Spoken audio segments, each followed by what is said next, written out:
Bien, mais bonjour à toutes et à tous. Merci de nous rejoindre. Il est à peu près l'heure de commencer notre petite présentation ce soir sur le plan de relance européen. Vous avez suivi tous l'actualité européenne. Vous avez vu à quel point la Commission a été ambitieuse en présentant un plan de relance qui est tout à fait inédit. Il y a eu un premier échange au niveau des chefs d'État et de gouvernement la semaine dernière et ils ont prévu de se retrouver le 17 et le 18 juillet pour, espérons-le, conclure cette négociation assez délicate dont nous allons parler ce soir. Pour en parler, justement, deux invités d'Europa Nova. D'abord, Sophie Javary, que je salue, qui est membre du conseil d'administration d'Europa Nova, mais qui est surtout un membre éminent de la BNP Paribas, chargé donc du Corporate Investment Banking pour la région notamment de l'Europe, du Moyen-Orient et de l'Afrique. Et donc qui connaît bien les questions européennes, qui connaît bien les questions liées à l'union économique et monétaire, et qui nous dira évidemment comment elle perçoit ce plan de relance de l'Union européenne pour les années à venir, après une crise du coronavirus totalement incroyable qui a bloqué finalement l'économie par décision finalement administrative, pas seulement dans l'Union européenne, mais partout dans le monde. Et c'est la raison pour laquelle il me semblait important d'avoir un plan de relance à la hauteur de cette crise totalement incroyable. Donc peut-être avant d'être rejoint par Jean Quatremer, qui devrait participer à cette émission d'ici quelques minutes également et qui est à Bruxelles, nous allons commencer avec toi, Sophie, tu veux bien, et pour nous dire un petit peu comment tu perçois ce plan de relance, et peut-être, je crois, dans un premier temps, de le présenter, parce que tout le monde n'est pas forcément complètement au fait du contenu de ce plan. Oui, très bien. Écoutez, bonjour à tous et ravi de faire partie de cette discussion qui, je pense, est effectivement à la fois nécessaire et intéressante dans la mesure où je rejoins Denis dans le fait que c'est une réponse de l'Europe qui est ambitieuse, qui est judicieuse, très complète et qui, à mon avis, a des éléments qui sont tout à fait révolutionnaires. Donc, je vais maintenant partager avec vous une présentation.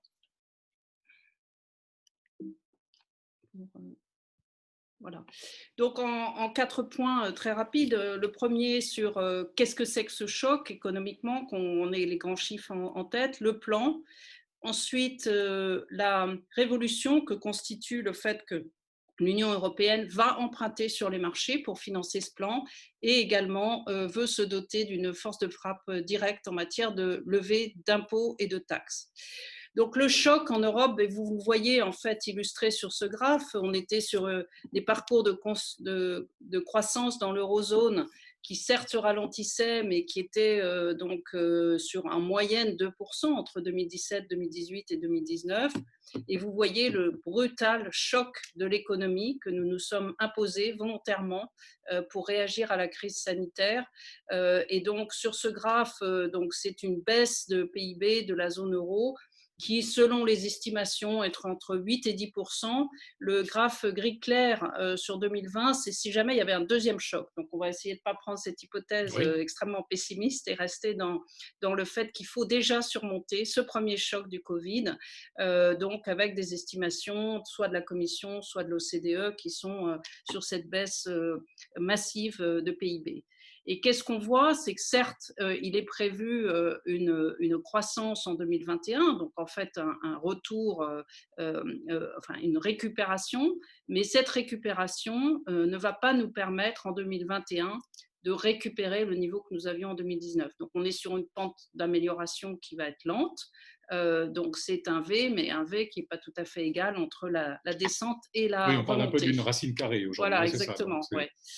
Alors, le plan de relance de la Commission européenne, c'est un plan massif, donc qui est en fait en trois composantes. Le premier, c'est un plan de relance de 540 milliards qui comprend les premières réponses qui avaient été données. C'est le plan dit SURE qui est destiné à soutenir l'emploi et à soutenir donc l'ensemble des entreprises.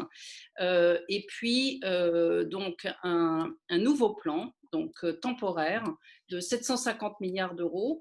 donc qui est la base de ce qui avait été annoncé. La base, c'est le plan franco-allemand de 500 milliards, mais donc on est augmenté à 750 milliards. Donc ce plan Next Generation EU représente 5,25% de notre PNB et donc va être dépensé en deux, on peut dire 2 tiers en subventions au pays et 1 tiers en prêts au pays. En tout cas, c'est la proposition de la Commission. C'est la proposition de la Commission. Alors qui est après, ça doit être discuté par les États membres et approuvé par les États membres. Et puis ensuite, un plan donc multi-annuel sur 2021-2027 de 1100 milliards d'euros. Si on peut s'arrêter juste un instant, ce qui est intéressant effectivement dans le plan de la Commission européenne, parce que là, on ne parle pas de la Banque centrale, qui elle aussi a donné effectivement des liquidités extrêmement importantes, mais si on regarde le plan de la Commission européenne, et vous le voyez sur cette slide, c'est que effectivement la Commission a innové déjà en soutenant les citoyens par ce fonds sur le chômage, sur le chômage partiel. Ça, c'est une nouveauté absolue, et c'est quand même un montant de 200 milliards, si je me souviens bien. Et puis, a décidé de soutenir aussi les entreprises par la Banque européenne d'investissement avec 240 milliards. Et puis après, il y a le soutien aux États, qui intervient par le programme de la Commission Next Generation. Donc, on a un soutien finalement à 3 niveaux, au niveau des citoyens eux-mêmes, au niveau des entreprises et au niveau des États. Exactement. Alors, vers quoi doivent être investis ce plan de Next Generation EU.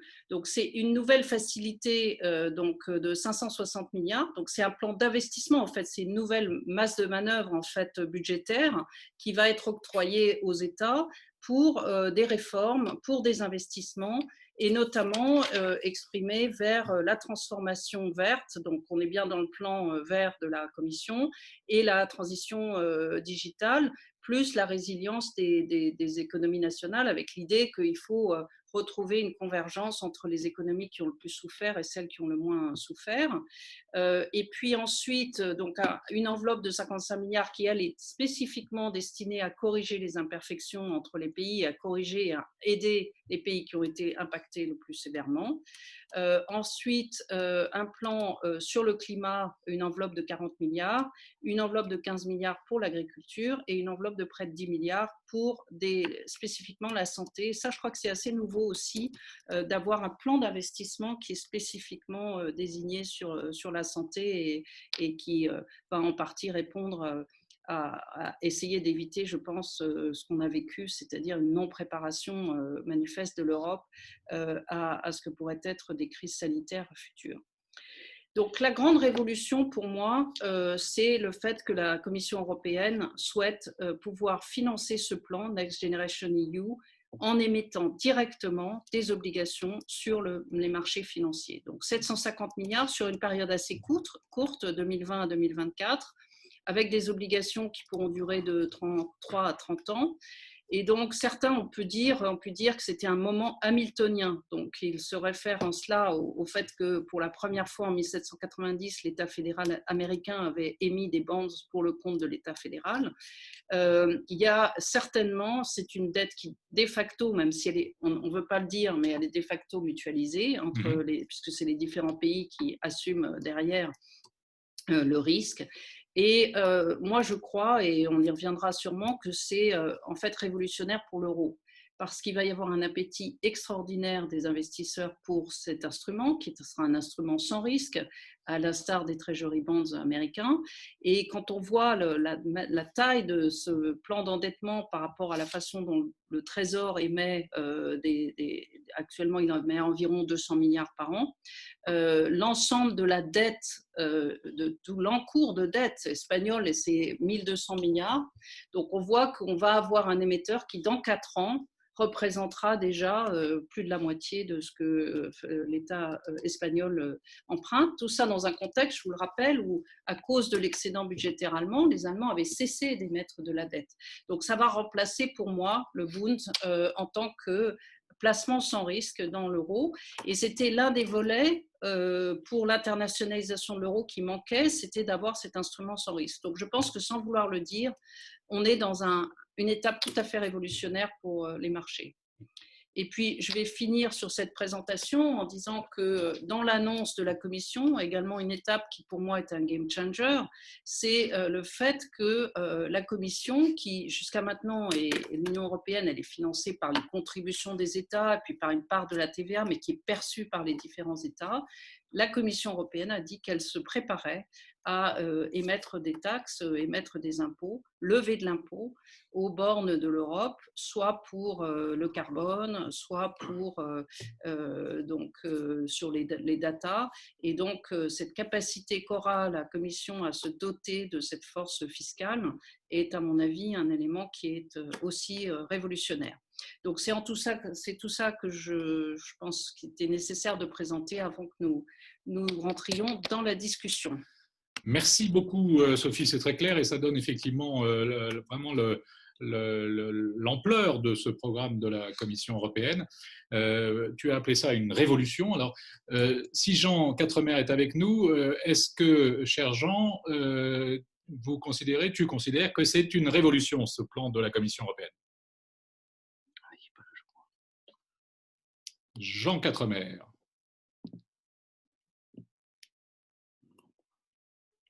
Alors, on a un petit peu de mal à joindre Jean Quatremer, pourtant il n'est pas très loin, il est à Bruxelles, mais on va finir par y arriver. Et donc, peut-être revenir sur ce plan et la présentation que tu en as faite, parce que d'aucuns disent finalement, est-ce que c'est vraiment le plan de la Commission? Est-ce que c'est le plan Merkel-Macron qui a été recustomisé, qui a été réagencé? Qu'est-ce qu'il faut en penser? C'est quelque chose qui vient vraiment de la Commission? C'est quelque chose qui a été initié plutôt par le couple franco-allemand? Comment tu le perçois de ta part? Je pense qu'un plan comme cela, justement par sa révolution, ne peut être présenté et ne peut être soutenu que si effectivement derrière l'axe franco-allemand le pousse très fortement. Et il a fallu, pour que la Commission se sente légitime à porter ce discours, il a fallu effectivement qu'il y ait une initiative franco-allemande. Et je pense que c'est l'évolution, cette évolution a été, il était nécessaire que l'Allemagne notamment soutienne ce plan. Et peut-être que la crise, alors tout le monde dit que l'Europe fait des pas de géant dans les crises, je pense qu'on va encore une fois le vérifier, mais il fallait cette initiative. Après, la Commission me semblait très mûre, elle avait certainement déjà réfléchi, parce que pour avoir enchaîné aussi vite sur un papier aussi construit, sur une réflexion qui va être matérialisée, on l'espère, là, dans les semaines et mois qui viennent, il fallait que le terrain soit mûr du côté de la Commission. On a une commission nouvelle, avec une impulsion qui avait été déjà donnée sur le thème de la transition digitale, de l'Europe verte, du Green Deal d'Ursula von der Leyen. Donc, toutes ces thématiques étaient prêtes, elles étaient mûres, et il a fallu effectivement cette impulsion franco-allemande.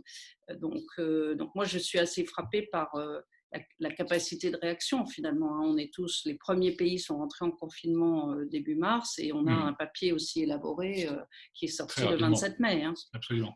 Et qui va à l'encontre de beaucoup d'idées reçues, et notamment on a parlé de ces États frugaux, qui sont des États qui continuent à s'opposer, parce qu'on a bien vu que le dernier Conseil européen, il n'y avait pas d'opposition, tout le monde était d'accord sur le schéma, sur l'architecture. Maintenant, on va rentrer dans le détail de la discussion, quel montant exact, quels critères, quelles conditionnalités, mais en tout cas, personne n'a contesté l'architecture de la proposition de la Commission, et ça, c'est un élément totalement nouveau. Ouais. Les frugaux, on les rappelle, les Néerlandais, les Suédois, les Danois, les Autrichiens, aucun des quatre n'a dit vendredi dernier, lors du premier tour de table, je m'oppose à la proposition de la Commission, j'ai des difficultés, et ça, c'est quand même un élément très nouveau. Oui, tout à fait. Et en fait, on a une combinaison des astres où d'abord, le fait que tous les pays ont vécu de façon synchrone la même crise, ça, je pense qu'on sait bien que dans les crises précédentes, il y avait des pays qui étaient plus touchés que d'autres. Ensuite, effectivement, politiquement, on a une Angela Merkel qui a été renforcée, je pense, par la crise et la façon dont elle l'a traitée. On a encore un espace du mandat présidentiel français, on a une commission qui est nouvelle. Donc tout ça, je crois que ça crée une opportunité assez unique pour faire avancer l'Europe sur ce terrain-là. Et effectivement, d'où le fait que je suis assez optimiste sur le fait que ça va se produire, effectivement, par rapport à ce papier. Alors, venant du monde bancaire, hein, et évidemment, on a une perception, j'imagine, particulière sur cette crise. Ce qu'on lit, ce qu'on entend de la part de certains commentateurs, c'est finalement entre tout cet argent qui est mis sur la table par la Commission européenne, tout l'argent qui a été mis sur la table par la Banque centrale européenne, est-ce qu'on ne va pas vers un espèce d'excès de liquidité finalement, qu'il y avait déjà, certains disaient, dans certains secteurs, cet excès de liquidité, le risque de création d'une bulle financière finalement. Est-ce qu'en mettant autant d'argent sur la table, on ne risque pas d'accroître ce risque de bulle financière? Alors, ce qui est vrai, c'est qu'un excès de liquidité, s'il ne trouve pas de plan d'investissement ou de projet d'investissement réel qui crée de la valeur, bah, ça ne fait que créer des bulles financières. Et donc, on voit cette inflation qui a été produite par les excès de liquidité qui se produit sur les prix des actifs. Et je pense que c'est là le principal défi et le principal risque, si on peut le dire, de ce nouveau plan, c'est qu'il va falloir dépenser cet argent intelligemment. Et donc, si c'est pour en fait couvrir des politiques qui sont des politiques de mauvaise gestion des États, si c'est pour ne pas investir dans des sujets d'avenir, si c'est pour ne pas investir dans des sujets qui concernent la jeunesse et la jeune génération, ce sera de l'argent gaspillé qui va se retrouver effectivement alimenter des bulles financières. Donc, le niveau d'exigence qu'il va falloir porter, et ça, je trouve que là, par contre, on peut se dire que ce n'est pas encore bien exprimé au niveau de la Commission, c'est comment on va sélectionner les projets, sur quels critères, quand on va dépenser cet argent avec des subventions à des États ou à des institutions, des collectivités locales, qui va vérifier que ça va effectivement vers la transition digitale, vers des États qui sont plus efficaces. Parce que la transition digitale, on l'a vu avec cette révolution du télétravail, on est tous devenus plus efficaces. Est-ce que les États sont devenus plus efficaces dans la façon de traiter avec les citoyens? On n'a pas encore vu. Et pourtant, on pourrait le faire, c'est-à-dire qu'on pourrait tous faire nos démarches finalement par visio, on pourrait peut-être donc aller plus vite pour demander une carte d'identité, faire une procuration, pourquoi pas voter électroniquement, enfin tous ces aspects-là. Donc je crois que c'est ça, c'est est-ce qu'on va générer de l'efficacité, de la création de valeur, qui va vérifier, comment, est-ce qu'on ne va pas créer une bureaucratie qui va être finalement à l'encontre de ce qu'on veut créer. Donc pour moi, c'est le volet de l'investissement qui va faire qu'on va éviter cet aspect de bulle de liquidité que tu évoques. Alors justement, tu évoquais la conditionnalité. Alors, il y a deux aspects. Il y a les critères sur lesquels la Commission compte répartir finalement les fonds entre les États membres. Et elle a retenu trois critères, le critère de la population, le critère du PIB par habitant et le taux de chômage entre 2015 et 2019. Donc, finalement, avant la crise. Donc ça, c'est un aspect qui est quand même assez critiqué par certains États membres, et probablement par ceux qui bénéficieront le moins de ces crédits. Est-ce que ce sont des critères pertinents ou est-ce qu'on aurait pu songer à d'autres critères pour la répartition des fonds? Oui, on pourrait songer justement à des critères qui sont des critères prospectifs, c'est-à-dire ne pas regarder dans le rétroviseur, mais se dire quels sont ceux qui créent et qu'est-ce qu'on crée comme valeur. Et est-ce qu'on crée de la valeur à l'échelle européenne? Parce que si c'est pour aussi disséminer les fonds de ce plan d'investissement dans des micro-projets, ça va peut-être nous empêcher de faire toutes les usines de batteries qu'il faut faire. Donc, il faut aussi des grands projets européens. Et ça, je trouve que c'est un des points sur lesquels on peut aussi questionner ce plan, c'est qu'il aurait peut-être, plutôt que de dire, voilà, je vais faire une enveloppe et puis je vais la distribuer, en se disant, cet argent, il tombera bien dans les bonnes poches, c'est est-ce qu'il ne fallait pas avoir quand même quelques projets phares qui parlent aussi aux citoyens, c'est-à-dire ils se disent, tiens, il y a ce projet, mais oui, l'Europe veut faire j'allais dire lancer une fusée dans l'espace, mais bon, il y en a déjà, mais je pense qu'il faut donner des grands projets d'avenir et c'est peut-être ça ce qu'on peut regretter. La Commission elle a cette capacité maintenant d'emprunt, mais est-ce qu'elle a cette capacité d'impulsion de grands projets industriels ou aussi de soutien aux créateurs d'entreprises, parce qu'on peut se dire, il faut de l'innovation, je crois qu'il y a une reconnaissance que cette innovation, elle est dans les startups, est-ce qu'il ne faut pas en profiter pour faire un grand fonds de venture européen, voilà, donc je crois que c'est ça, ce volet de l'investissement me paraît encore à construire, et peut-être avec aussi, que ce soit aussi un game changer de ce côté-là.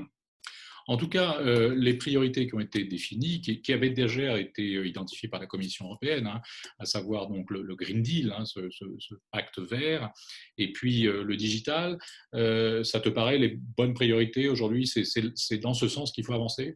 Oui, enfin, là, oui, enfin, simplement, ce que je trouve qui est peut-être un peu petit bras, si j'allais dire, c'est ce Oui, fonds sur la santé. Moi, ça me paraît oui. important. C'est 10 milliards d'euros, mais on a vu que le sujet de la santé est au cœur quand même des préoccupations et qu'on n'a peut-être pas résolu tous les défis. On est dans des sociétés qui sont dans des défis démographiques qu'on n'a pas encore mesurés, avec la longévité, donc l'allongement de la durée de vie et les risques que ça peut comporter et donc ça, je crois que peut-être qu'on aurait pu aussi afficher la question de la santé, et la santé qui est au cœur de peut-être la santé au cœur de l'agriculture. Alors, il y a une partie agricole, mais est-ce qu'on n'aurait pas pu dire, mais oui, c'est une agriculture qui va être tournée vers la santé, qui va effectivement respecter un certain nombre de défis écologiques, l'agroalimentaire. Donc ça, bon, ça c'est une réflexion plus personnelle, mais je pense on aurait pu,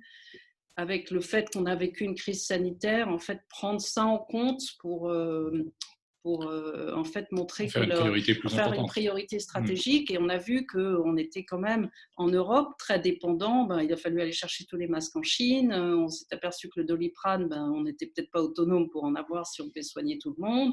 Peut-être que stratégiquement, on aurait pu se dire il faut créer une industrie de la santé européenne. Enfin, ça, c'est une réaction Non, non, non, personnelle. mais elle est tout à fait fondée et légitime. D'ailleurs, Europa Nova soutient un appel lancé pour la création d'une fondation européenne sur la santé. C'est vrai que la santé n'est pas une compétence communautaire, hein, au sens strict. On l'a assez répété au début de cette crise, mais chacun a bien compris effectivement que nous aurions eu une compétence européenne en matière de santé, peut-être qu'on aurait eu une meilleure réaction au démarrage de la crise. Ça a pris un petit peu de temps. Il y a une agence européenne de la santé qui est basée à Stockholm, je crois. On n'en a pas entendu parler, on ne sait pas ce qu'elle fait, et pourtant elle existe. Donc c'est évident que en fait, avec cette proposition de 9,4 milliards, je crois, hein, sur la santé, la Commission met un doigt finalement dans l'engrenage, et on sait très bien comment ça fonctionne au niveau communautaire. Quand on commence à prendre une compétence, finalement, c'est très rare que la Commission la lâche au bout du compte.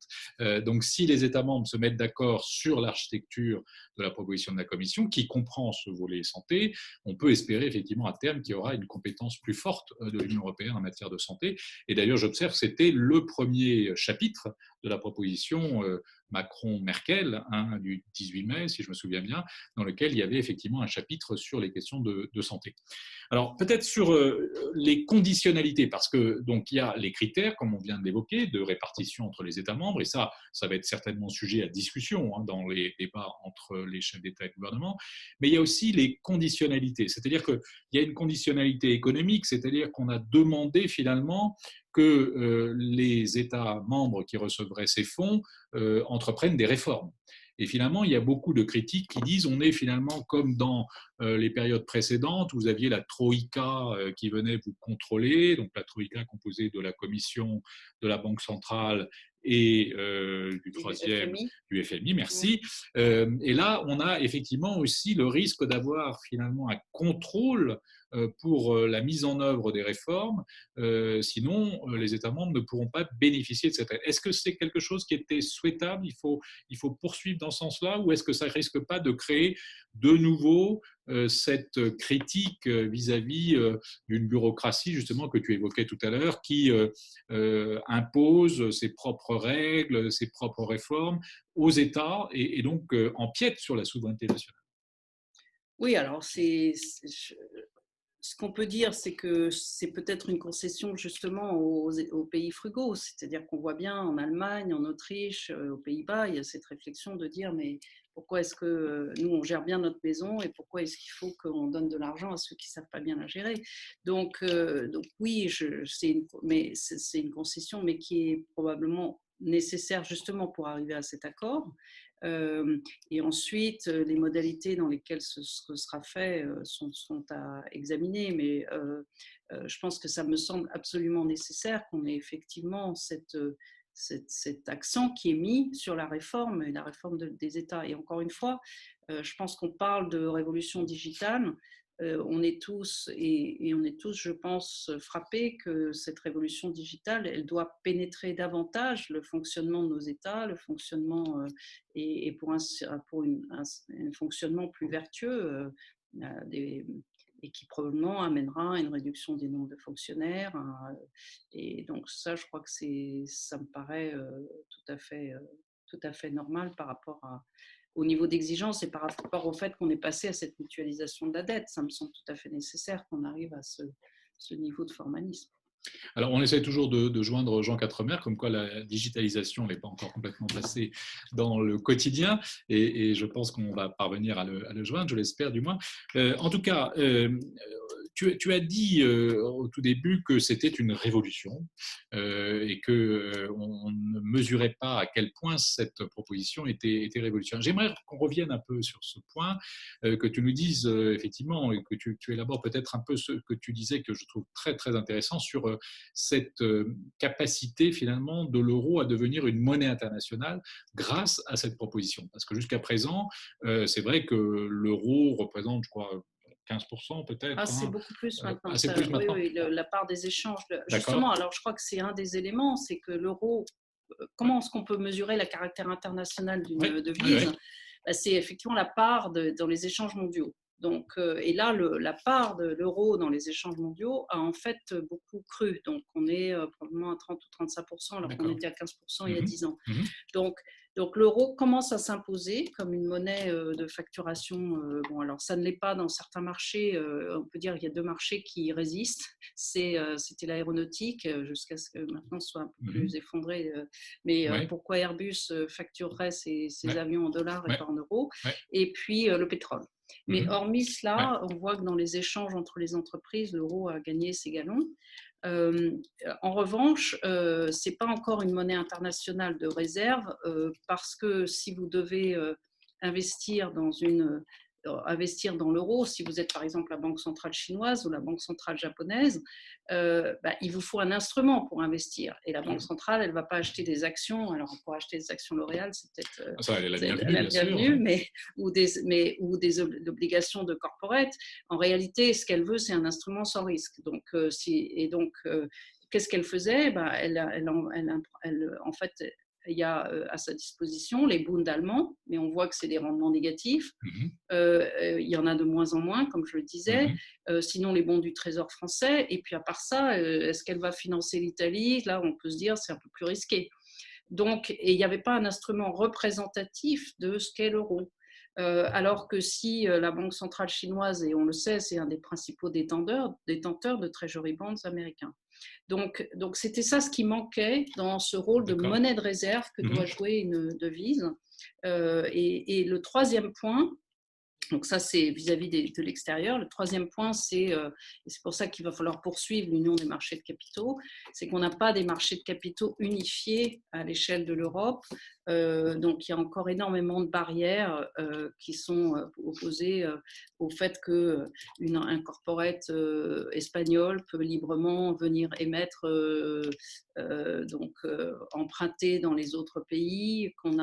Ça, c'est pas possible aujourd'hui. C'est possible, mais c'est quand même compliqué. C'est soumis à beaucoup de conditions. Donc je crois que après, c'est pour ça qu'il faut poursuivre l'union économique, l'union des marchés de capitaux. Et je pense que c'est aussi dans le programme de la Commission. Et ce sera d'autant plus facile qu'on a effectivement un instrument sans risque sur lequel appuyer les échanges à l'intérieur du marché. Donc ça, ce sera encore une étape également à accomplir.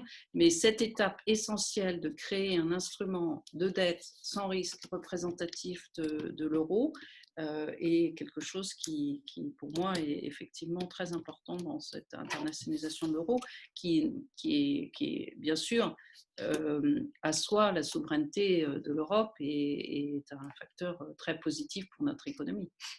Alors, il y a aussi une question qui est posée sur le délai de remboursement, puisque aujourd'hui, la Commission propose un remboursement à partir de 2028, je crois, jusqu'en 2058. Est-ce que ça, c'est un délai normal par rapport à la pratique, justement, des Américains, des Japonais, des Chinois, ou est-ce que c'est un délai qui est trop lointain et qui, finalement, vise à reporter sur les générations futures une dette qui risque d'être très lourde pour ces générations? Effectivement, le programme de dette serait la dette de 3 à 30 ans. Bon, ça, c'est assez classique pour un État. Ouais. L'État américain ou l'État français peut, peut éventuellement d'aller chercher du 50 ans ou du 100 ans, mais enfin, commencer déjà du 30 ans serait très bien. Donc, je ne sais pas comment ce programme de dette sera effectivement géré, parce qu'il faut créer des souches par maturité qui soient aussi assez liquides. Donc, on peut pas, il va falloir qu'elle commence, pour moi, je pense qu'elle commencera vers du 5-7 ans, pas forcément sur de la dette très courte, et puis ensuite, elle essaiera d'étendre jusqu'à 30 ans. C'est assez classique pour un État, enfin, si on dit que c'est de la dette d'État, d'émettre sur ce panel de maturité. Je pense que c'est après la question, c'est la question des ressources par rapport à, et donc dans quel délai par rapport à cette dette seront créées effectivement les ressources fiscales propres de l'Union européenne. Et du coup, comment les marchés vont apprécier cette capacité de l'Union européenne à avoir de façon soutenable en permanence les ressources pour rembourser sa dette. Et donc le calibrage de quand on pourra effectivement affirmer qu'il y a des impôts qui sont levés et sera important pour dire si on peut aller à 30 ans ou pas. Enfin, je pense que les investisseurs vont se dire… Il y a un lien entre les deux, en tout cas. Il y a un lien Ouais. pour moi entre le fait qu'on peut émettre à très long terme et le fait qu'on a des ressources propres. Donc, et ça sera, à mon avis, très intéressant pour le trésorier de l'Union européenne, la Commission européenne qui aura à construire ce programme d'émission, que de effectivement convaincre les agences de rating, parce que pour l'instant, comme vous le savez, l'Union européenne a la chance d'être AAA. Et donc, il faudra absolument garder, à mon avis, ce rating, et les agences de rating vont garder les ressources propres de l'Union européenne pour continuer à maintenir ce rating. Oui, alors ça nous amène évidemment sur la question des ressources propres que tu as évoquées aussi. Comme vous le savez aujourd'hui, et tu l'as rappelé, l'Union européenne est financée essentiellement par un pourcentage de la TVA, donc sur les biens et sur les services, et également par une contribution des États membres. Donc là, elle propose dans son document de créer de nouvelles ressources, donc des ressources qui sont fondées soit sur des nouvelles marchandises, on va dire, c'est-à-dire le CO2 par exemple, ou les données qui sont aujourd'hui qui ont une certaine valeur marchande, en créant d'ailleurs des difficultés avec les États-Unis, puisque la plupart des entreprises concernées seraient des entreprises américaines, et qu'il y avait, vous le savez, une négociation qui était en cours à l'OCDE sur la fiscalité internationale, et que l'administration Trump a décidé de quitter cette négociation. Donc, et menace aujourd'hui de créer des sanctions financières pour punir finalement l'Union européenne. Donc ça, ce sont les ressources propres. Il y a aussi une ressource propre imaginée sur les grandes entreprises.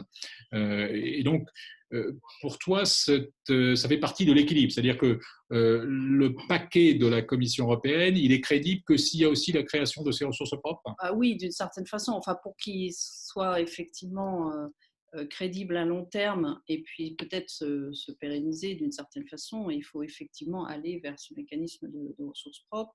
Et donc, comment on mesure les émissions carbone aux frontières, comment on pénalise les GAFA, enfin tout ça, c'est des sujets sur lesquels je crois qu'il y a encore beaucoup de travail à effectuer et qui me semblent effectivement indispensables dans ce programme-là.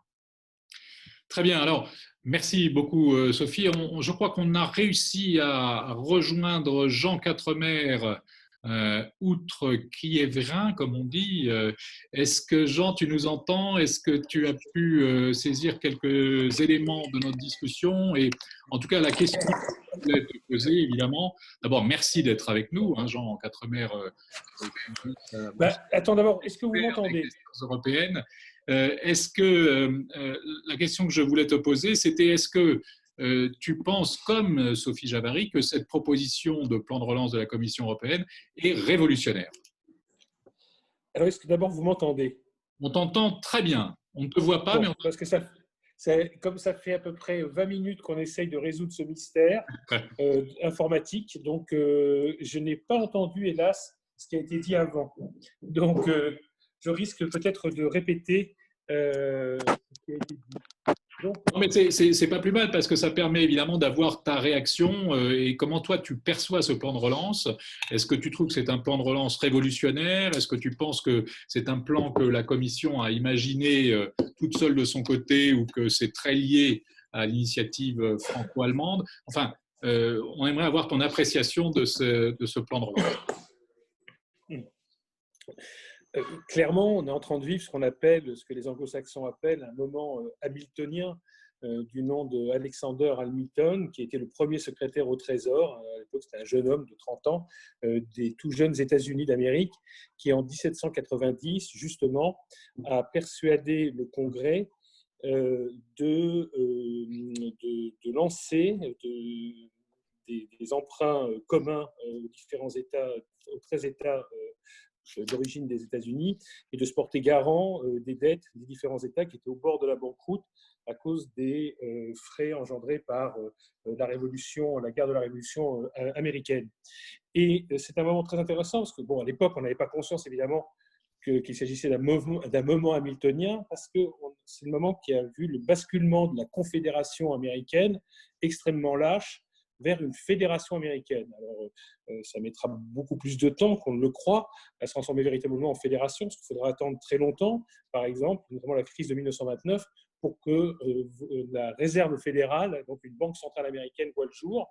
On a oublié que c'était extrêmement tardif, tout comme on a oublié que le budget américain, au début du XXe siècle, ne dépassait pas 1% du PIB américain. Il a fallu 2 guerres mondiales pour que le budget de l'État fédéral américain atteigne le niveau, à peu près le niveau qu'elle tient aujourd'hui.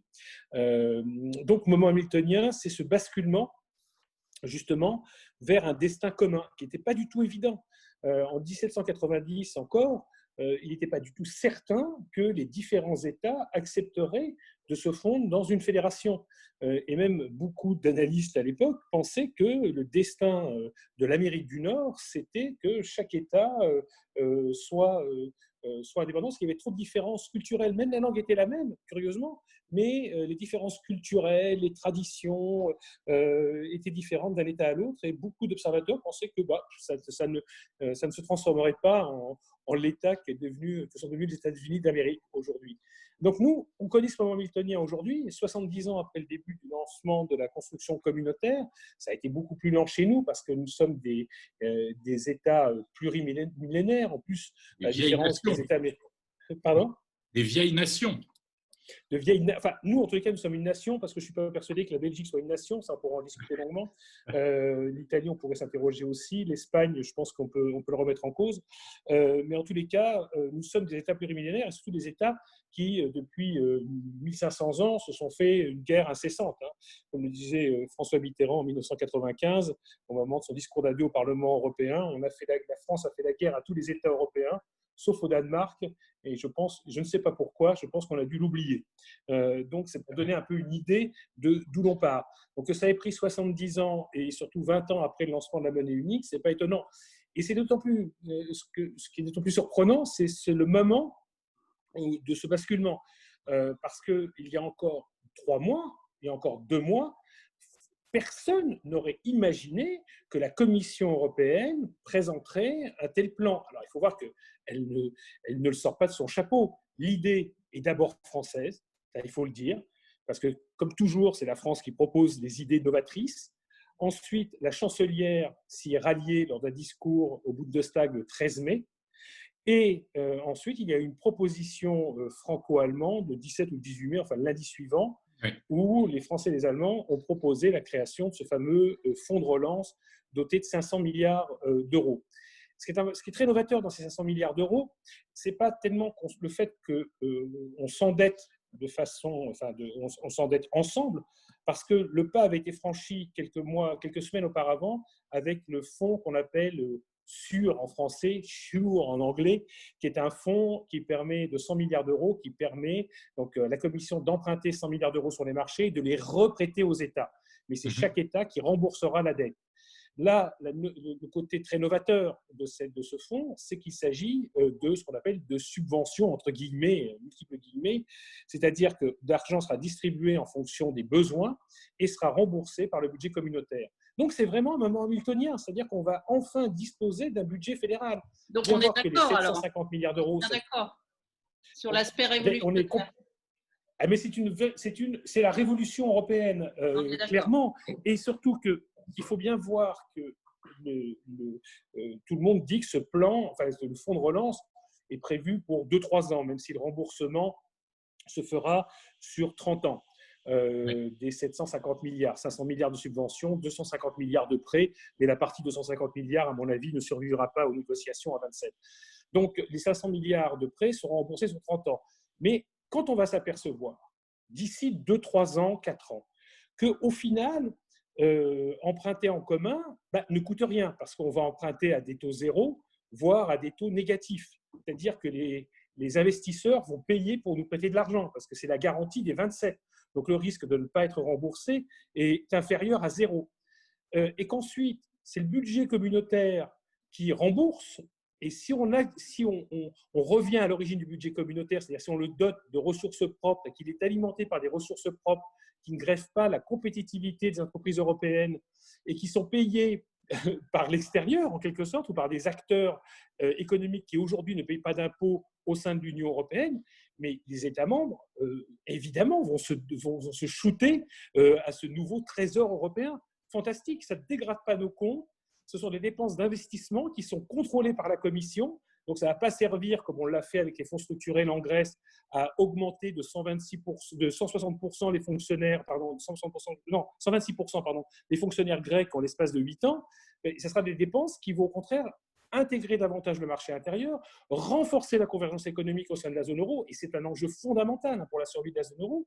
Donc, je pense que d'ici 4-5 ans, une fois qu'ils auront goûté à la dette, c'est un peu comme le premier shoot, si vous voulez, d'héroïne. Une fois qu'on a commencé à se shooter, c'est très difficile d'en sortir. C'est Hotel California, en quelque sorte. Ouais. Et les États vont, à mon avis, prolonger l'existence de ce fonds de relance sous une forme ou sous une autre, exactement comme ils l'ont fait, je le rappelle, pour le FESF créé dans la panique en 2010, qui ensuite est devenu le MES, le Mécanisme européen de stabilité, et qui est devenu un organe permanent. La nouveauté, en plus, c'est la révolution dans la révolution.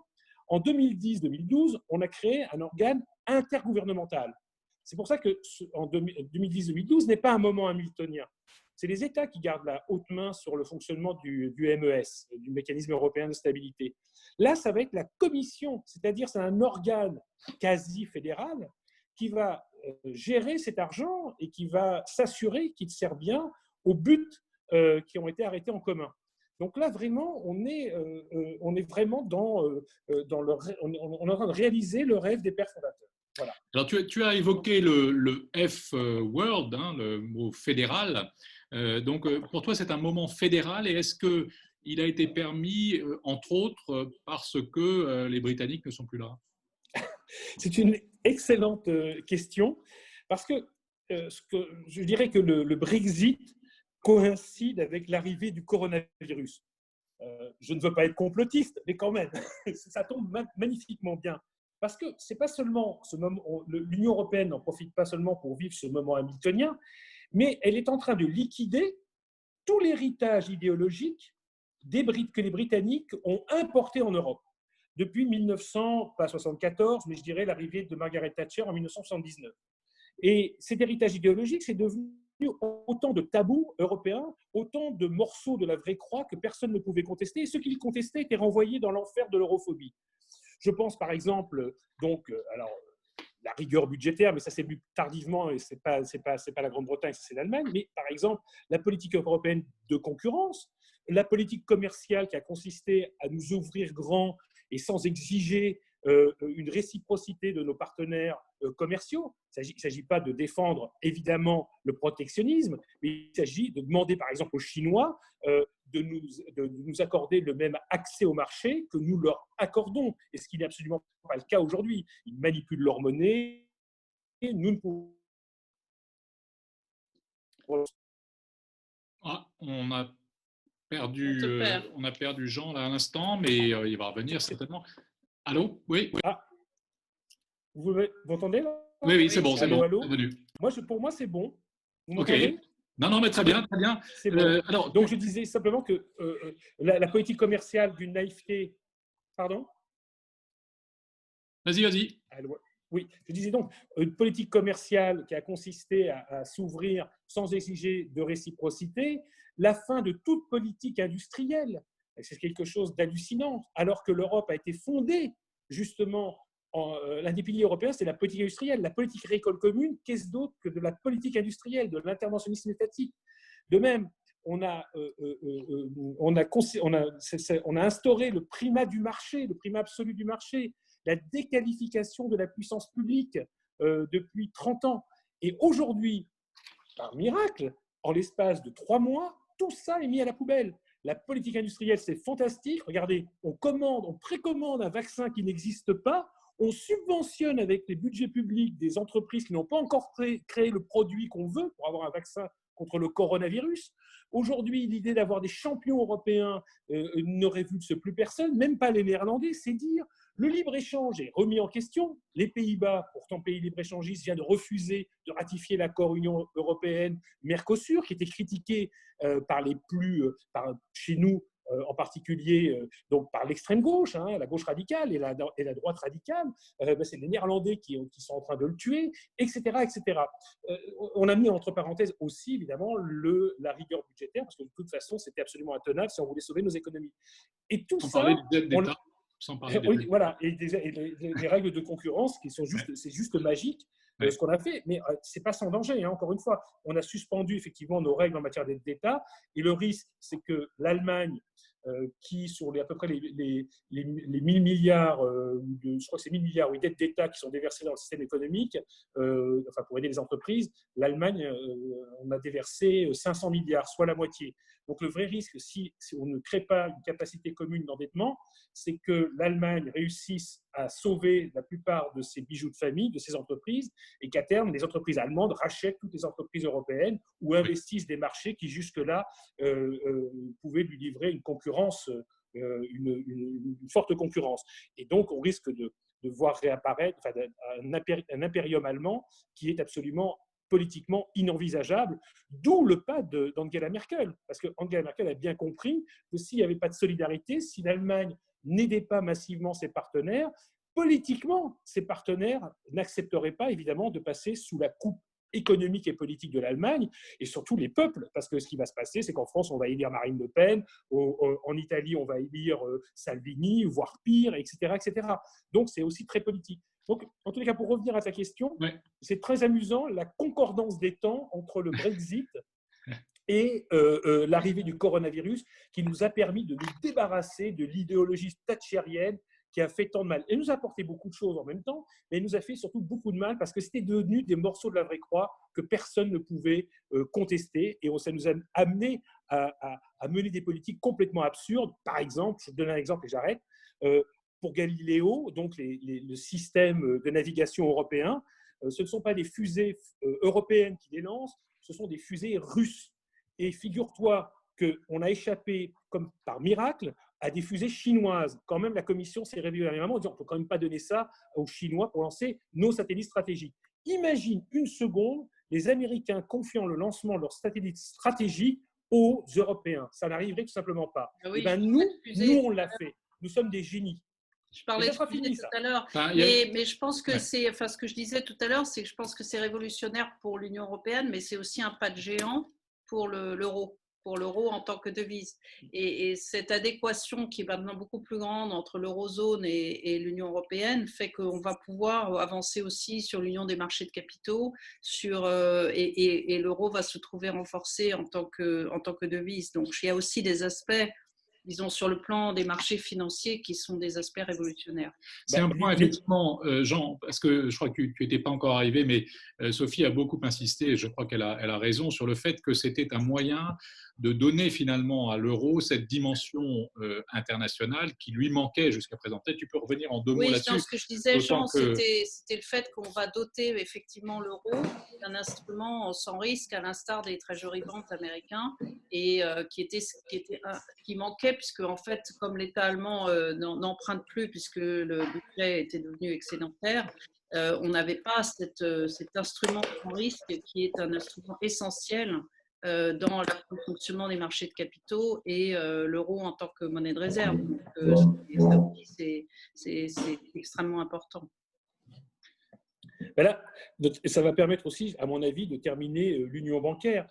Il faut se rendre compte que l'union bancaire, quand on voit le fonds de relance qui a été préparé par la Commission en un temps record, c'est extraordinaire. D'ailleurs, ça montre la somme de talent qu'il y a au sein de la Commission européenne, parce que préparer de nouvelles perspectives financières dans le cadre financier pluriannuel, plus le fonds de relance, en l'espace de 3 semaines, moi je dis chapeau. Je ne connais pas beaucoup de technocratie qui aurait été capable de pondre en aussi peu de temps un tel projet.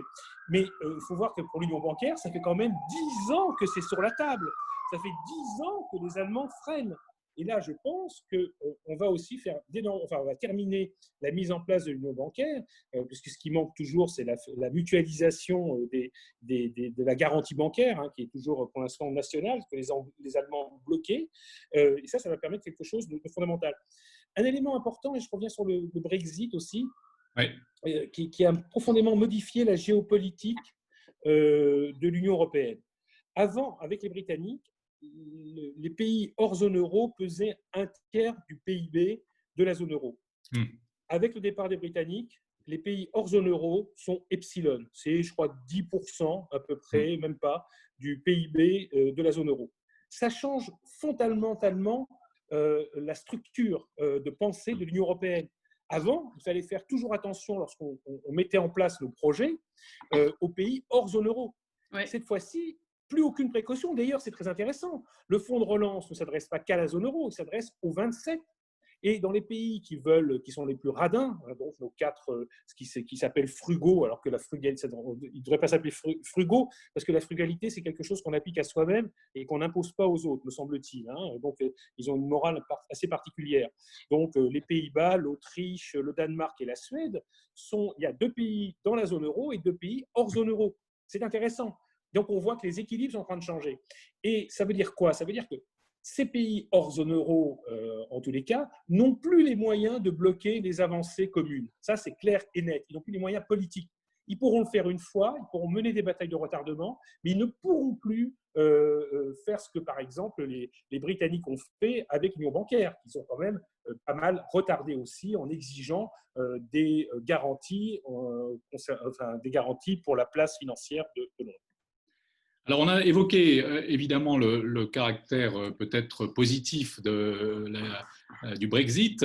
Est-ce que, question posée à tous les deux, est-ce que la position aussi des juges de Karlsruhe a été finalement une position qui a aidé? Je rappelle que les juges de Karlsruhe ont considéré qu'il fallait que la Banque centrale européenne, pour émettre des liquidités, puisse justifier effectivement de la nécessité de ces liquidités. Est-ce que c'est un événement qui aurait pu aider notamment Mme Merkel à bouger dans cette négociation? Sophie? Ouais. Moi, je n'aurais pas forcément fait le lien entre les deux, mais ce qui est clair, c'est qu'on était arrivé à une réflexion qui est que l'intervention des banques centrales et la politique monétaire est arrivée à une limite en termes d'instruments de politique économique de relance. Et donc, le seul moyen de faire une politique de relance, surtout après un choc économique aussi dramatique, c'est la politique budgétaire. Enfin, on revient à ce que Keynes a écrit et ce qui a été la base de l'économie.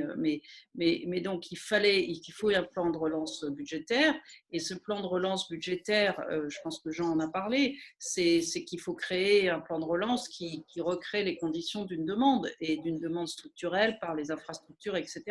Et donc, les seuls qui pouvaient le faire, c'était l'Allemagne. Mais l'Allemagne, si elle relance que son propre pays, en fait, ne donne pas les débouchés à ses propres entreprises. Donc je crois qu'on retrouve avec ça, et donc Donc, mais je n'aurais pas forcément fait le lien avec Karlsruhe, j'aurais plutôt fait le lien avec le fait qu'on est arrivé à une certaine limite de ce qui est possible avec les instruments de politique monétaire. Le quoi qu'il en coûte, il est valable quand, en fait, quand les choses ne vont pas bien ou quand on a une crise monétaire et financière, mais quand on a une crise qui a un choc de demande et d'offre aussi massif, bah, c'est comme la crise de 29 et 33, enfin, c'est ce qu'on fait.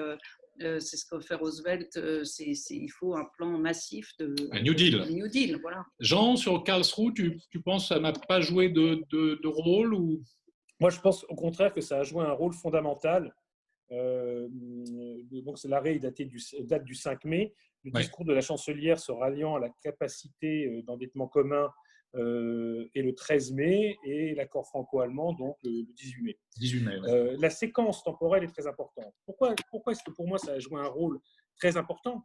Je ne dis pas que vous avez tort. Hein. Je pense que évidemment l'analyse globale allait dans le sens de ce fonds de relance. Mais les Allemands auraient mis sans doute beaucoup plus de temps. Et vous savez que le temps est précieux en ce moment, et que si on le fait dans 1 an, ou dans 2 ans, bah, ça sera trop tard. À mon avis, le marché unique et l'euro auraient disparu si on ne s'était pas mobilisé avant. Là, qu'est-ce qu'ont fait les juges? En clair, ils ont menacé l'existence de l'euro. C'est-à-dire que pour la première fois, on a vu des juges constitutionnels nationaux qui ont remis en cause la supériorité du droit européen sur le droit national dans les domaines de compétences européens. Personne n'avait osé le faire jusque-là, ni les Hongrois, ni les Polonais, même pas les Français qui ont trouvé des moyens pour reconnaître la supériorité du droit européen sur le droit national. Donc là, ça ouvrait la porte à un délitement accéléré du marché intérieur. Mais surtout, les juges se sont prononcés sur l'opportunité de la politique monétaire, ce qui est sans précédent, en faisant une distinction qui est absolument incroyable entre ce qui relève de la politique monétaire seule et ce qui relève de la politique économique, comme si la politique monétaire n'était pas un instrument au service de la politique économique. Avant l'indépendance des banques centrales, la politique monétaire était entre les mains des ministres des Finances, point. Et donc là, ils ont appliqué cette distinction et en exigeant donc une proportionnalité entre la décision de politique monétaire prise par Francfort et les intérêts du peuple allemand. En clair, l'intérêt du peuple allemand devient supérieur à l'intérêt commun des peuples de la zone euro. C'est en quelque sorte le retour du Reich, hein, on va dire les choses très brutalement, c'est-à-dire Germany first, etc. Donc un arrêt nationaliste.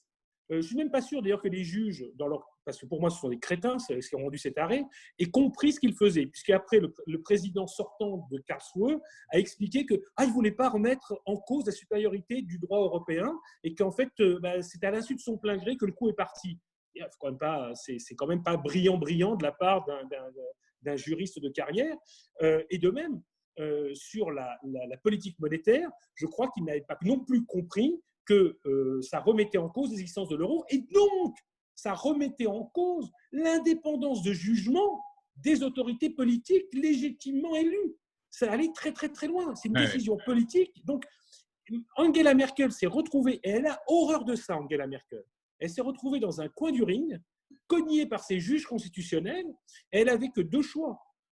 Soit elle se couchait devant ses juges constitutionnels et c'était la fin de l'euro et du marché intérieur, à terme, et plus rapidement qu'on ne le croit, parce que les Polonais et les Hongrois se seraient rués sur l'opportunité qui leur été donnée de remettre en cause l'ensemble des normes européennes, ou alors c'était de contre-attaquer extrêmement brutalement. Et c'est ce qu'elle a fait. Elle a dit très bien, vous pensez que la BCE ne doit pas acheter des obligations privées ou publiques sur le marché, c'est nous qui allons les acheter. Donc, en fait, vous ne voulez pas du fédéralisme de la BCE, nous, on va vous donner du fédéralisme politique. Et là, vous ne pourrez rien dire, parce que ça n'est pas de votre compétence. Voilà. Et donc, c'est un enjeu, c'est politiquement très important.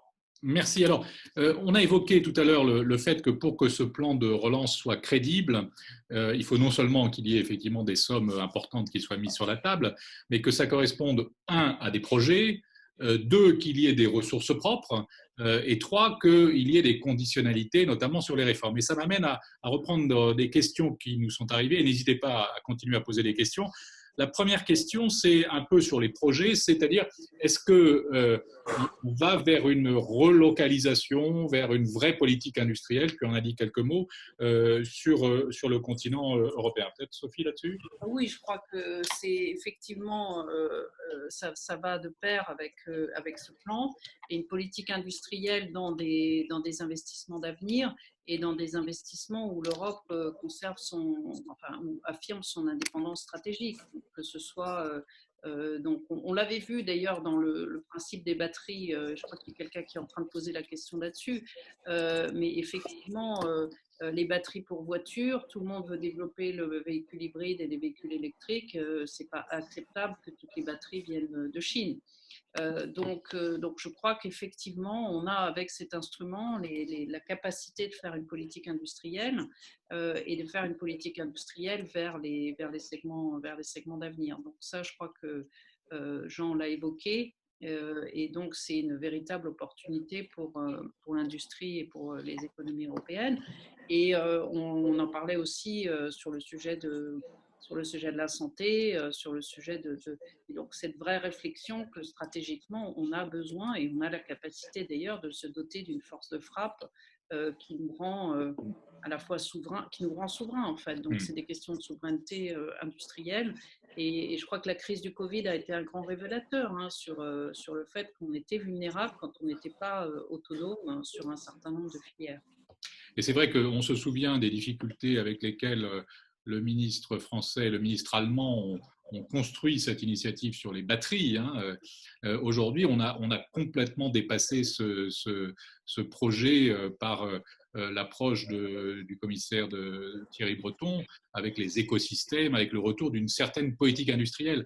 Est-ce que, là aussi, c'était un mot un peu interdit, politique industrielle, est-ce que, Jean, tu penses qu'il va y avoir un consensus des États membres au Conseil européen pour avancer sur ce concept d'écosystème et donc de politique industrielle? Consensus et Europe, ça ne va pas vraiment ensemble, je le dis tout de suite. Parce que évidemment qu'il n'y a pas consensus, évidemment qu'il va y avoir des résistances fortes. Pour l'instant, nous sommes encore sur le coup de la crise.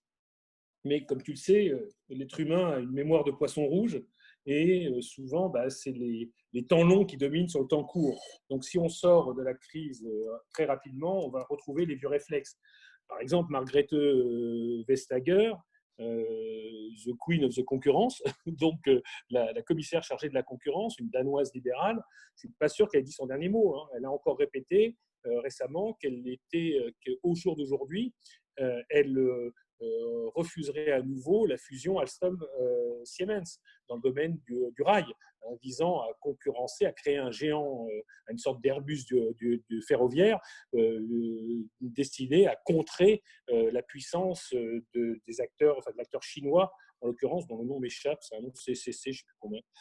Enfin, bref. Et donc, aujourd'hui encore, on voit bien qu'ils n'ont pas intégré, certains, et notamment dans les petits pays, n'ont pas intégré cette idée qu'il faut créer des champions européens, quitte à ce que les conditions de concurrence sur le territoire européen ne soient pas optimales. C'est-à-dire qu'en clair, on paye une prime à nos entreprises, puisque la concurrence serait moindre, donc on paierait plus cher, mais c'est le prix aussi pour maintenir, d'abord pour acquérir notre indépendance stratégique dans un certain nombre de domaines, pas dans tout, ça ne sert à rien de fabriquer des masques en France ou en Europe, on voit bien d'ailleurs, aujourd'hui tout le monde fabrique des masques et les boîtes sont déjà en train de fermer. Voilà, donc ça ne sert à rien, il faut arrêter. Il faut plutôt penser en termes de diversification de nos ressources et de diversification de nos sources d'approvisionnement. Il faut être malin. L'avenir n'est pas dans la fabrication de masques, de respirateurs ou d'aspirine. L'avenir, c'est évidemment la haute technologie, c'est évidemment l'intelligence artificielle, c'est le green deal, c'est-à-dire la transition écologique, etc., qui doivent mobiliser toutes nos intelligences et tous nos moyens. Ne nous livrons pas à des batailles d'arrière-garde. Mais encore une fois, en dehors de ça, c'est un débat stratégique que les 27 vont avoir. Je pense qu'il y aura quand même un retour des vieilles lunes. On va avoir des réticences des tenants de la concurrence libre et non faussée, version années 90, on va dire. Est-ce que tu permets juste une dernière chose? La version, il faut se souvenir pourquoi en 1989, on a adopté le règlement fusion. Parce que tu te rappelles, Denis, que dans le traité de Rome, la seule chose qui était réglementée, c'était les aides d'État. Oui. Et on a adopté en 1989 le règlement fusion parce que l'idée était de surveiller les fusions pour créer, pour favoriser l'émergence de champions nationaux capables d'affronter le marché unique qui, à l'époque, devait être achevé en 1993. Donc, il y avait une logique, c'est-à-dire que là, on était encore dans le cadre national et les différents États allaient, enfin les entreprises des différents États allaient s'affronter sur le grand marché. Maintenant, c'est fini ça, c'est derrière nous. Donc, cette lecture de la concurrence modèle 1989 est complètement hors du temps. Aujourd'hui, la concurrence, elle n'est plus à l'intérieur du marché unique, elle est mondiale. Les Chinois nous l'ont démontré, mais avant eux, les Américains déjà l'avaient démontré. Donc, c'est ça qui est absolument incroyable. Et c'est un des problèmes de l'Europe, je pense, c'est cette difficulté, et c'est pour ça que cette crise très violente, qui j'espère ne se répétera pas, mais je crains le pire, hélas, il faut une crise comme celle-là pour qu'enfin on change le logiciel. Et c'est vraiment usant, c'est-à-dire cette incapacité du pachyderme européen à s'adapter rapidement. Et pourquoi ? Parce que justement, nous ne sommes pas une fédération. Nous sommes une confédération, c'est-à-dire qu'il n'y a pas la souplesse d'une fédération avec un gouvernement qui serait la Commission et un Parlement européen qui pourrait décider des normes. Il faut toujours passer, comme tu l'as dit toi-même, par le consensus des chefs d'État et de gouvernement. C'est-à-dire que ce sont les États qui restent les maîtres de l'Europe et à l'unanimité. Et ça ne va pas. Dans le monde extrêmement mouvant dans lequel nous sommes entrés, et la crise du coronavirus vient de donner cette démonstration, il faut qu'on ait des institutions adaptées. Moi, quand j'entends les gens, moi je suis juriste, c'est peut-être à cause de ça, mais quand j'entends les gens dire la question institutionnelle n'est pas fondamentale, c'est totalement faux. La question institutionnelle, elle est toujours centrale. Alors justement, tu évoques les États membres. On a une autre question qu'on a un peu évoquée tout à l'heure, mais qui est sur la conditionnalité qui est demandée pour recevoir ces aides, c'est-à-dire qu'on demanderait quand même que les États membres effectuent des réformes, qu'ils aient un programme budgétaire qui leur permette de rembourser la dette. Enfin, cette conditionnalité qui est exigée, bien sûr, avant tout par les frugaux, est-ce qu'elle ne rappelle pas la Troïka qu'on a beaucoup critiquée dans beaucoup d'États membres et qui venait contrôler cette bureaucratie finalement apatride qui venait contrôler le budget national et donc porter atteinte à la souveraineté nationale? Ça, c'est un risque. Sophie en a dit un mot déjà tout à l'heure, mais peut-être tu réagis, puis Sophie réagira de nouveau. Il n'est pas question de revenir à la Troïka, mais il est logique que lorsqu'on verse de l'argent public, on contrôle son utilisation. Je suis désolé, moi, j'ai aucune envie de me porter garant de 500 milliards ou 750 milliards d'euros et on les remet à la Grèce, par exemple, qui va recommencer sans contrôler ce que la Grèce fait et elle va recommencer à faire les erreurs qui l'ont amené au bord du gouffre. Ça, il en est hors de question puisque je deviens, moi, en tant que citoyen français, garant de cette dette, garant de ces investissements. Et donc, je veux être certain, en tant que citoyen, c'est de bonne démocratie, que l'argent que je vais co-emprunter va être bien utilisé. Et il faut bien voir que cet argent, c'est-à-dire que moi, les autorités grecques, je n'ai aucun contrôle politique dessus. Il n'y a que les Grecs qui élisent le gouvernement grec. Il n'y a que les Français qui élisent le gouvernement français. Donc, si on ne donne pas un pouvoir de contrôle à la Commission, ça veut dire qu'on va déverser de l'argent et que cet argent sera dépensé parfois n'importe comment. Je veux dire, on l'a vu au moment de la crise de la zone euro, ça a révélé que les fonds structurels avaient été dépensés n'importe comment. Donc, il en est hors de question. Et d'ailleurs, personne ne le demande. Les Italiens, par exemple, ont été au-devant des demandes, non pas des frugaux, mais des radins, j'insiste, en adoptant déjà un programme de réforme. Giuseppe Conte, le Premier ministre italien, a dit lors du dernier Conseil européen, mais moi j'ai adopté déjà un programme de réforme et je mènerai des réformes profondes de l'appareil étatique et économique italien parce que je veux que cet argent nous serve à préparer notre avenir, que ce qu'on vient de vivre ne se répète pas. Et la Commission va effectivement surveiller, mais ça ne sera pas sur le modèle de la Troïka. Chacun va amener, dans le cadre du semestre, on appelle le semestre européen, donc c'est la coordination des politiques économiques au sein de la zone euro, chacun va préparer un plan national pour expliquer ce qu'il va faire de cet argent. Il va être discuté avec la Commission, ensuite adopté par l'Eurogroupe, les ministres des Finances de la zone euro, et la Commission va surveiller qu'effectivement, ces programmes de réforme sont mis en œuvre, parce que l'argent va être débloqué très rapidement ça c'est clair, mais que cet argent est bien utilisé avec le risque, s'il n'est pas utilisé, mal utilisé, qu'on demande son remboursement. Parce qu'encore une fois, c'est de l'argent commun. Et donc, qu'on le surveille soigneusement et attentivement. Mais alors, même moi qui suis fédéraliste, je peux te dire que je suis pour. Je n'ai aucune confiance, Denis, aucune confiance dans les États. Alors, Sophie, même analyse Oui, je pense que c'est effectivement la nécessaire discipline. Et puis, comme je disais tout à l'heure, il faut effectivement que ce soit des investissements qui créent de la valeur. Et les investisseurs qui vont investir dans cette dette vont effectivement aussi être attentifs à la façon dont derrière ça mène effectivement des projets créateurs de valeur pour l'Europe. Mais donc ça me paraît tout à fait logique et nécessaire, comme le dit Jean. Écoutez, je suis attentif à la contrainte de temps. On pourrait continuer ce débat très longtemps. Il nous reste 3 minutes. Je ne crois pas qu'on ait beaucoup d'autres questions. Enfin, on essaie d'en traiter le maximum. Peut-être une dernière question qui vous permettra aussi de faire votre conclusion. Vous avez tous les deux évoqué donc ce moment révolutionnaire, ce moment hamiltonien. Est-ce que vous pensez qu'il faudrait aller plus loin? C'est-à-dire est-ce que ce plan de relance de la Commission européenne, il est porteur de changements institutionnels? Peut-être Jean dans un premier temps et Sophie pour conclure. D'accord. Ça me paraît évident. C'est-à-dire que si vous créez un trésor européen, ce que l'on est en train de faire, donc une capacité d'endettement, un instrument d'endettement commun, des investissements communs, il faut un ministre des Finances européen qui répond devant un Parlement légitime. Ça va donc entraîner, il va falloir que la commission de plus en plus va ressembler à un gouvernement. Qu'est-ce qu'il faut comme changement institutionnel? Et là, on aborde la conférence sur l'avenir de l'Europe qui va être lancée dès que la pandémie est terminée.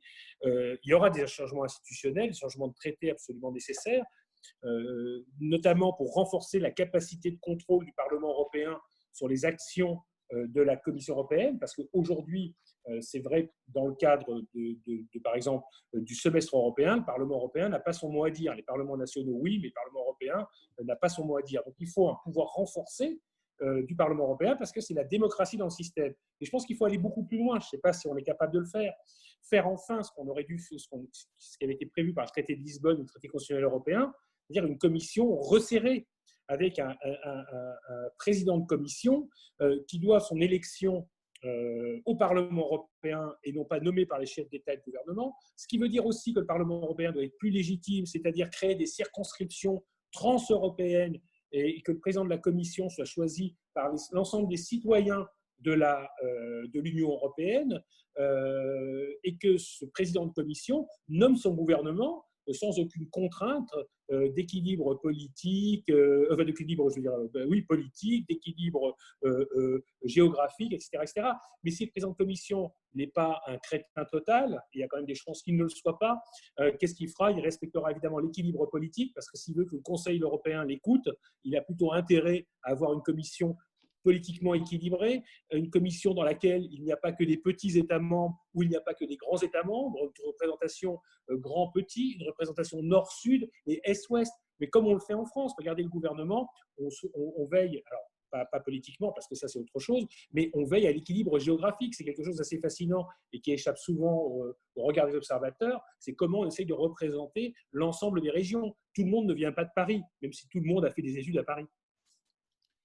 Merci beaucoup. Donc, de l'actualité, il y en aura à Bruxelles et ça reste un sujet absolument passionnant, n'est-ce pas? Oui, tout à fait. Non, mais je pense qu'effectivement, c'est un moment passionnant pour l'Europe. Je crois, avec Jean, moi je pense que déjà il faut mettre en œuvre ce programme et je crois qu'il y a des étapes politiques qui sont importantes encore avant que ce soit complètement mis en place. Et on dit en anglais the proof is in the pudding, c'est-à-dire que je pense que cette légitimité, ce changement institutionnel, il sera d'autant plus facile que ce plan aura démontré sa capacité d'action et de réponse à la crise. Donc pour moi, ça ne se fera que si on voit que, les plans de relance sont faits, que l'argent effectivement est bien investi, qu'il y a une politique industrielle. Et là, le changement institutionnel sera d'autant plus aisé que effectivement cette étape très importante sur le plan économique aura été réussie. Mais je crois que c'est un pas de géant qui a été accompli pour l'Europe avec ce plan. Alors là, j'applaudis, parce que je suis entièrement d'accord avec vous. C'est pour ça qu'on ne peut pas se planter sur ce fonds de relance. Vous avez 1000 fois raison. Bon, mais souhaitons effectivement que les chefs d'État et de gouvernement soient dans le même état d'esprit lorsqu'ils se reverront le 17 et le 18 juillet. Je crois qu'on est sous présidence allemande à partir du 1er, enfin j'en suis sûr, même à partir du 1er juillet.